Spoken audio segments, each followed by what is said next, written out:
Assalamualaikum warahmatullahi wabarakatuh. Perkenalkan, saya Aryas Taulandari Ciptaning Tias, SSI MPD. Saya merupakan salah satu dosen Sekolah Tinggi Teknik Malang pada Prodi Teknik Elektro. Pada kesempatan kali ini, izinkan saya menjelaskan tentang mata kuliah yang saya ampuh pada semester ini, yaitu Fisika 1 dengan bobot 4 SKS. Metode pengajaran yang saya gunakan yaitu menerapkan dengan sistem DIA, yaitu Delivery, Interaction, and Assessment. Pembelajaran yang saya lakukan secara langsung tatap muka di dalam kelas dengan melibatkan mahasiswa atau student center. Metode pembelajaran yang saya gunakan yaitu diskusi presentasi, di mana saya nanti membagi mahasiswa menjadi kelompok kecil serta memberikan proyek. Penilaian yang saya gunakan pada mata kuliah Fisika 1 ini yaitu meliputi tugas-tugas secara terstruktur pada mahasiswa baik secara individu maupun secara kelompok. Selain itu, penilaian yang saya gunakan pada saat kegiatan presentasi pertama yaitu keaktifan mahasiswa secara individu dalam mengajukan pertanyaan kepada kelompok pemateri serta ketepatan mahasiswa dalam menjawab pertanyaan yang diajukan kepada kelompok pemateri. Fisika 1 merupakan salah satu mata kuliah wajib bagi mahasiswa teknik elektro yang ditempuh selama 16 kali pertemuan, di mana 14 kali pertemuan untuk materi, 1 pertemuan untuk UTS, dan 1 pertemuan untuk UAS. Bahasa pengantar yang saya gunakan pada mata kuliah Fisika 1 ini yaitu menggunakan bahasa Indonesia. Selain itu, ada beberapa istilah asing dari fisika yang saya selipkan pada saat proses pembelajaran. Mata kuliah Fisika 1 bertujuan untuk membangun fondasi mahasiswa tentang ilmu sains dan logika rekayasa. Pada mata kuliah Fisika 1 ini juga mahasiswa dibekali kemampuan untuk menjelaskan, menganalisis, menyelesaikan problematik-problematik teknik elektro, serta diharapkan mahasiswa mampu menerapkan prinsip-prinsip kerja dan hukum-hukum fisika yang berlaku. Materi yang saya ajarkan pada mata kuliah Fisika 1 ini meliputi kinematika partikel, yang kedua dinamika partikel, yang ketiga kerja dan energi, yang keempat dinamika rotasi, yang kelima yaitu medan listrik, yang keenam adalah potensial listrik, yang ketujuh yaitu arus listrik, yang ke-8 yaitu medan magnet, dan yang ke-9 yaitu IMF terinduksi. Kemampuan yang diharapkan pada mata kuliah Fisika 1 ini yaitu yang pertama, mahasiswa diharapkan mampu menguasai konsep dasar matematika dan sains, di mana sainsnya itu meliputi mekanika, gerak, dan energi untuk dapat memecahkan masalah rekayasa atau masalah keteknikan. Yang kedua, mahasiswa diharapkan mampu menjelaskan dan menerapkan rumus-rumus serta hukum-hukum dari Fisika 1, meliputi hukum Newton dan hukum termodinamika ke dalam masalah keteknikan. Yang ketiga, mahasiswa diharapkan mampu mengidentifikasi, menganalisis, dan memecahkan persoalan-persoalan sistem mekanika, fluida, dan kalor melalui pendekatan analitis dan kuantitatif. Yang keempat, mahasiswa diharapkan mampu merancang, melakukan, serta mengevaluasi hasil eksperimen pada laboratorium fisika 1, serta mampu menginterpretasikan data hasil dari eksperimen secara akurat. Penilaian yang saya ambil pada mata kuliah Fisika 1 ini meliputi yang pertama, yaitu tugas dengan bobot sebesar 25%, yang kedua UTS dengan bobot sekitar 20%, yang ketiga yaitu soft skill dengan bobot sekitar 10%, yang keempat yaitu UAS dengan bobot sekitar 35%, dan yang terakhir yaitu proyek dengan bobot sebesar 10%. Referensi yang saya gunakan pada mata kuliah Fisika 1 ini ada 4, yaitu yang pertama David Halliday dan Robert Resnick, yang kedua di situ ada Sears Zemansky, yang ketiga yaitu ada Young Friedman, dan yang empat adalah Schaum. Demikian yang bisa saya sampaikan tentang penjabaran mata kuliah Fisika 1 yang saya ampuh pada semester ini. Berikut adalah cuplikan kegiatan pembelajaran tatap muka yang saya lakukan di dalam kelas. Bismillahirrahmanirrahim. Selamat sore. Assalamualaikum warahmatullahi wabarakatuh. Waalaikumsalam warahmatullahi wabarakatuh. Sebelum kita mulai perkuliahan kita hari ini, mari kita berdoa menurut agama kita masing-masing. Semoga apa yang kita pelajari hari ini bermanfaat bagi kita. Doa.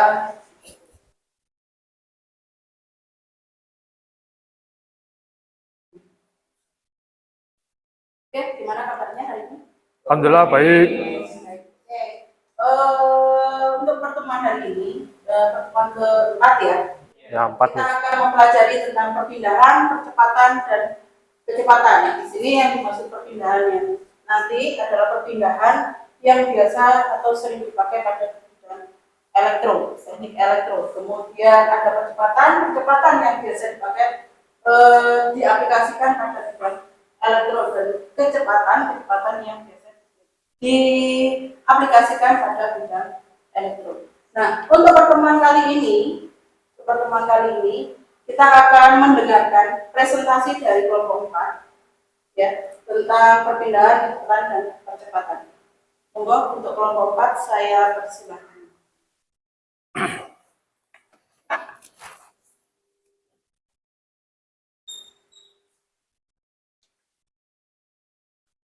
Oke, permisi. Assalamualaikum warahmatullahi wabarakatuh.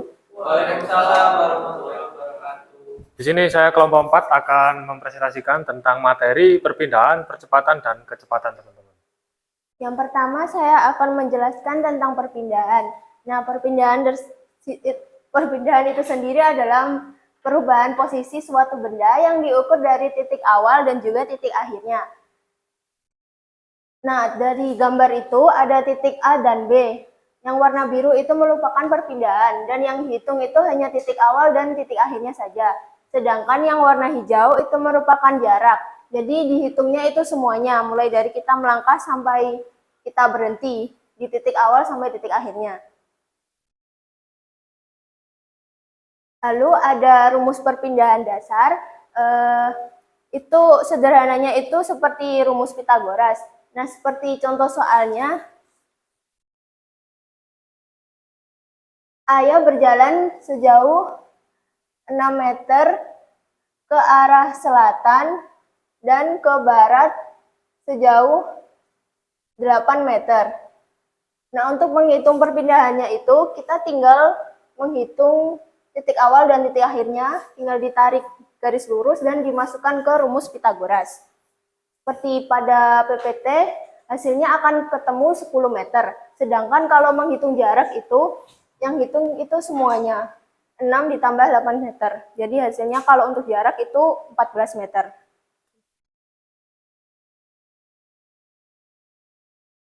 Yang kedua ada rumus perpindahan dengan kecepatan awal dan akhir. Untuk rumus ini bisa menggunakan rumus S sama dengan setengah dikalikan U plus V dikali T. Contoh soalnya yaitu sebuah mobil bergerak dengan kecepatan awal 15 meter dan kecepatan akhirnya 18 meter per second selama 30 detik. Maka perpindahannya dapat dihitung dengan rumus tersebut. Tinggal dimasukkan saja kecepatan awalnya 15 dan kecepatan akhirnya 18 dan hasilnya akan ketemu perpindahannya 495 meter. Lalu ada rumus yang ketiga, yaitu perpindahan dengan percepatan atau perubahan kecepatan. Nah, contoh soalnya yaitu sebuah mobil mulai dari keadaan diam, berarti kecepatan awalnya 0, dan mengalami percepatan sebesar 2 meter per second kuadrat selama 5 detik. Untuk rumusnya yaitu S sama dengan U dikalikan T ditambah 1/2 dikalikan A dikalikan T kuadrat, di mana U adalah kecepatan awalnya dan T adalah waktu. Jadi tinggal dimasukkan saja, karena percepatan awalnya itu diam, maka U-nya 0. Jadi untuk hasilnya akan ketemu 25 meter. Lalu yang terakhir ada rumus perpindahan angular atau gerak berputar. Contoh soalnya yaitu jika sebuah roda berputar sejauh 10 meter dengan jari-jari 2M, maka perpindahan angularnya dapat dihitung dengan rumus theta sama dengan S per R, dengan theta sama dengan perpindahan angular, dan S merupakan panjang lintasan dan R-nya adalah jari-jari. Lalu tinggal dimasukkan dan akan ketemu hasilnya yaitu 5 radian.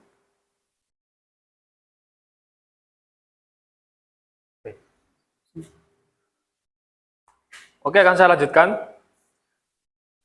Di sini adalah percepatan. Percepatan adalah perubahan kecepatan suatu benda dalam selang waktu tertentu, teman-teman. Jenis satuan untuk percepatan dalam sistem internasional atau SI adalah meter per second kuadrat.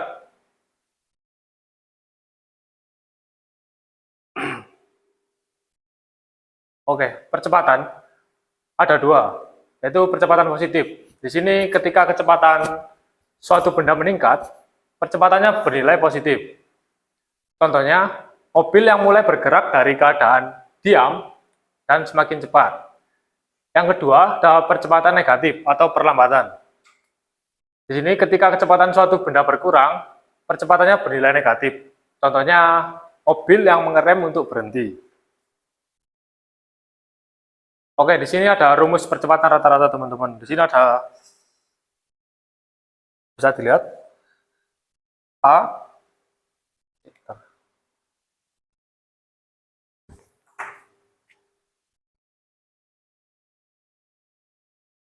sama dengan delta V dibagi delta T. Oke, di sini untuk keterangannya, A adalah percepatan atau meter per second kuadrat, dan delta V-nya perubahan kecepatan. Jadi dihitung sebagai VF dikurangi VI, atau kecepatan akhir dikurangi kecepatan awal. Nah, berikutnya adalah delta T. Di situ menunjukkan selang waktu, teman-teman, atau second. Oke, lanjut. Di sini ada sebuah contoh. Sebuah mobil bergerak dari keadaan diam hingga mencapai kecepatan 40 meter per second dalam waktu 8 detik. Jadi untuk menghitung percepatannya, ada rumusnya, delta V sama dengan VF dikurangi VI, sama dengan 40 meter per second dikurangi 0 meter per second, sama dengan 40 meter per second. Oke, kita lanjut. Rumus berikutnya adalah A sama dengan delta V dibagi delta T. Di situ delta V-nya adalah 40 meter per second dan delta T-nya ada 8 second atau 8 detik. Nah, 40 dibagi 8 sama dengan 5 meter per second kuadrat. Oke, lanjut. Terima kasih. Di sini ada yang mau bertanya? Monggo, Mas Jimmy. Izin bertanya, Mas. Nama saya Jimmy Powell, NIM-nya 522118. Mungkin bisa sebutkan perbedaan kecepatan dan percepatan. Lanjut, pertanyaan kedua. Monggo, Mbak. Nama saya Rasmilia Ramudai, NIM 422050. Saya ingin bertanya, faktor-faktor apa saja yang mempengaruhi percepatan? Ini saya tabung sebentar, Mister. Teman-teman. Ya. Langsung. Iya, udah. Oke. Untuk pertanyaan yang pertama yaitu sebutkan perbedaan kecepatan dan percepatan. Nah, kalau kecepatan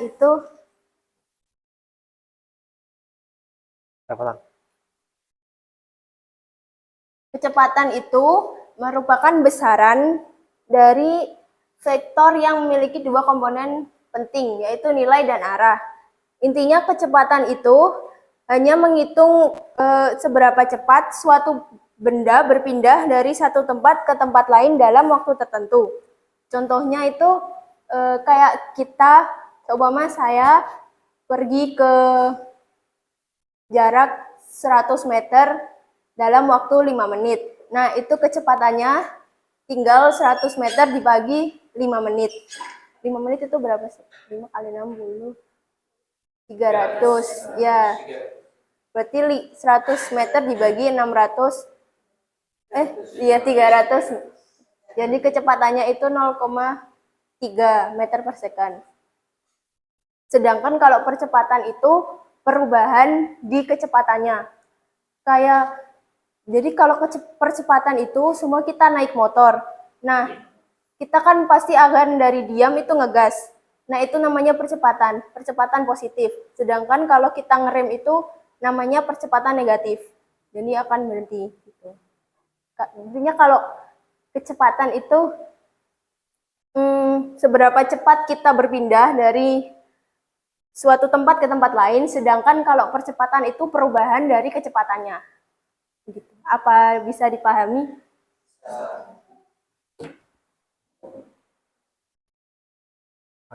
Lanjutkan dulu sih.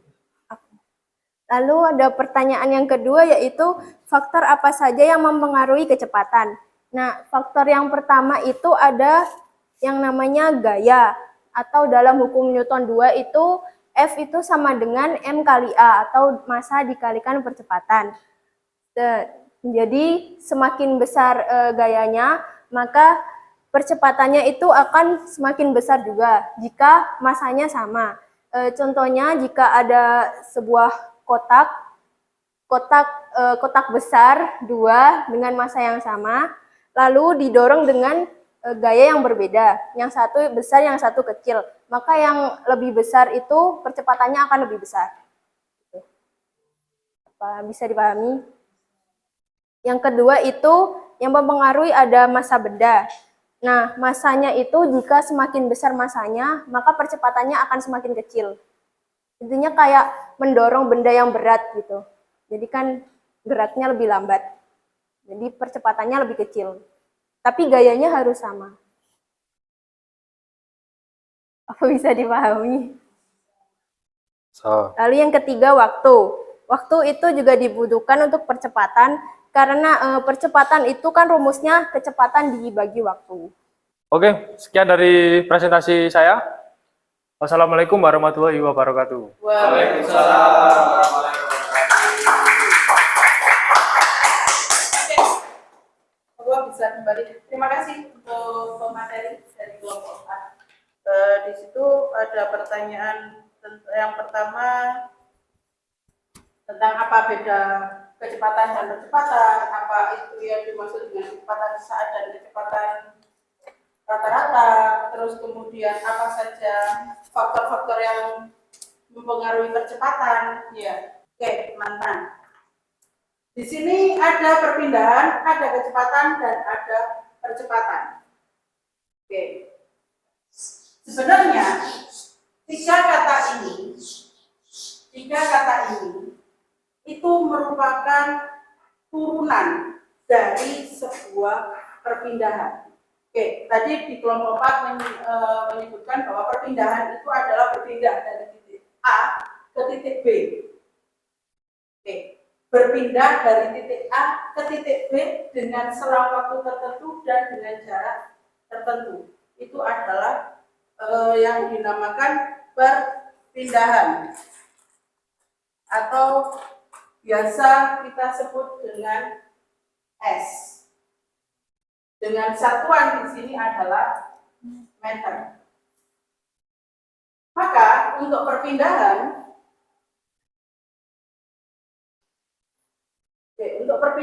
tadi rumusnya adalah S sama dengan V dikalikan dengan T. V ini adalah kecepatan dengan satuan meter per sekon, dan T ini adalah waktu dengan satuan adalah second, atau bisa kita tulis S sama dengan V-nya tadi meter per sekon dikali dengan second. Maka ini bisa kita coret, maka S itu satuannya adalah meter. Jadi perpindahan itu adalah jarak meter. Jarak ya, entah senti, entah meter, entah kilometer. Tapi di satuan internasionalnya untuk perpindahan adalah meter. Oke. Nah, yang kedua adalah kecepatan. Kecepatan adalah V. V itu satuannya adalah meter per second. bisa kita dapat delta V sama dengan delta S per delta T.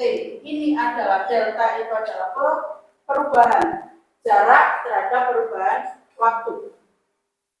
Oke, kecepatan tadi ada dua, ya. Ada kecepatan positif dan kecepatan negatif. Oke, dinamakan kecepatan positif jika dia mengalami penambahan kecepatan. Jadi dari diam ke bergerak itu adalah kecepatan positif. Tapi kalau dari dia bergerak menuju ke diam, dia dikatakan kecepatan negatif. Untuk perpindahan kecepatan dan percepatan pada teknik elektro itu biasanya terjadi pada sebuah muatan elektro atau elektron. Partikel dari elektron. Ya, partikel dari muatan listrik itu. Ya, kan sebenarnya kayak lampu ini kan sebenarnya ada perpindahan.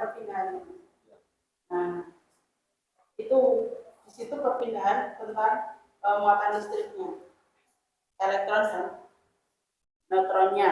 Oke, dalam rangkaian listrik, perpindahan muatan elektron mengacu pada perubahan posisi muatan dari satu titik ke dalam titik lain dalam konduktor.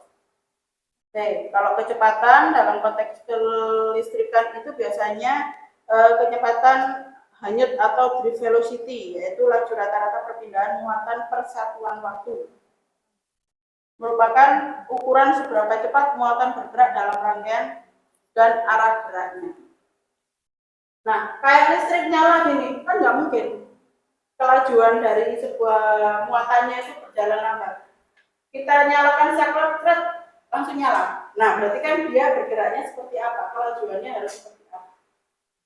Nah, itu harus diperhitungkan. Terus kemudian ada percepatan. Percepatannya ini biasanya terjadi ketika kecepatan muatan berubah dan berpengaruh pada medan listrik atau hambatan resistor. Jika ada hambatan itu seperti apa? Hubungan ketiganya itu merupakan turunan. Ya, tadi sudah saya jelaskan perpindahan kecepatan dan kecepatan itu turunan.